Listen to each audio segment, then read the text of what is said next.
In the Valencian community, thousands of homes exist in a kind of legal limbo. For decades, they were built out in the countryside, often by people just looking for a quieter, more affordable life, but they lack basic services and any official recognition.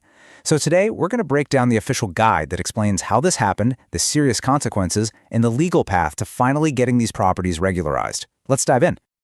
Okay, take a look at this. This slide really captures the situation. As you can see, these aren't planned out, organized neighborhoods. Nope, they are clusters of homes that have just sort of popped up in rural areas over time.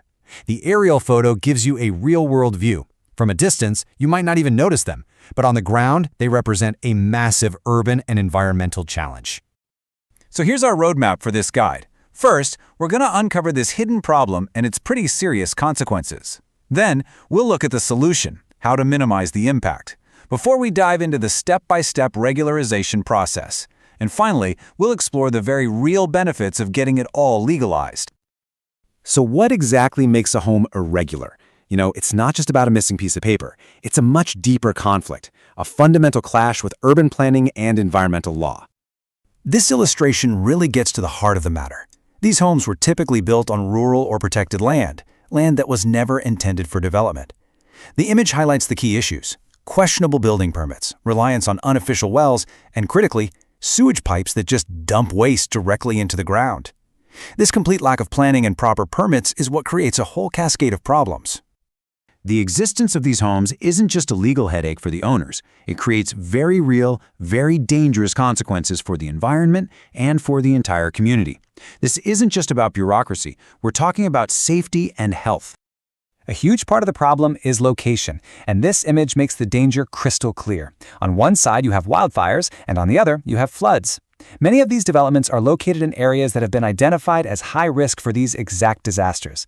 Since they were built outside of any official planning, nobody ever assessed the safety, putting lives and property in direct danger.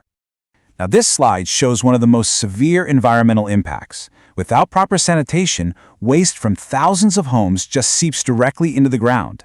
And this illustration reveals the hidden danger, that pollution infects the underground aquifers, which are a vital source of our drinking water.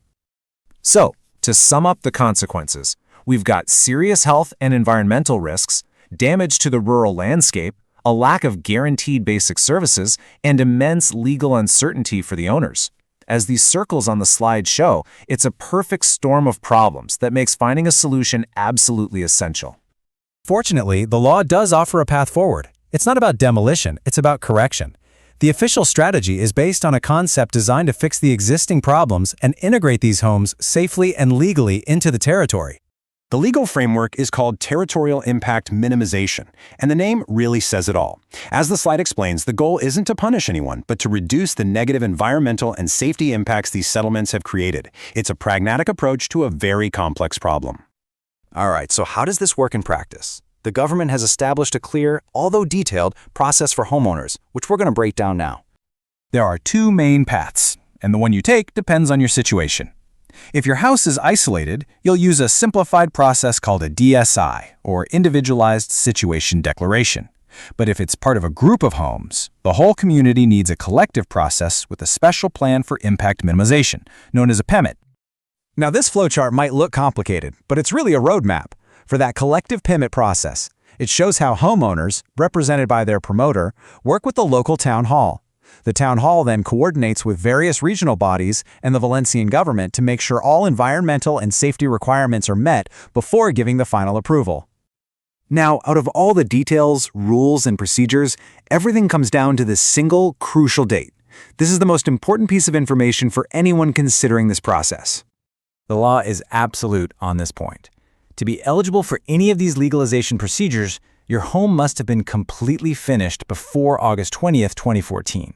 As the slide shows, a finished house gets a check mark, but anything under construction after that date just doesn't qualify. After navigating the complexities of the problem and the process, we come to the most important question: why go through all this trouble? The answer lies in the massive, life-changing benefits. But before we get to the benefits, let's address the elephant in the room. This process involves studies, plans, and potentially new infrastructure, like water pipes or access roads. The big question is, who foots the bill?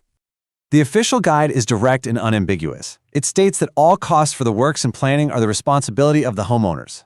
The logic presented in the law is that since the owners created the illegal situation, they are responsible for funding its correction. While the cost is significant, the payoff is huge. The end result is a full legalization license. This unlocks access to essential services like a legal water connection and proper sanitation. It provides complete legal certainty, which means the threat of fines or demolition orders disappears. Ultimately, it increases the safety and the value of your property, transforming it from a liability into a fully recognized asset. So we've seen the problem, from contaminated water to fire risk, and we've walked through the solution laid out by the law. It's a complex path, but it's one that leads from uncertainty and risk to safety, security, and full legal recognition. The crucial takeaway is that a roadmap does exist.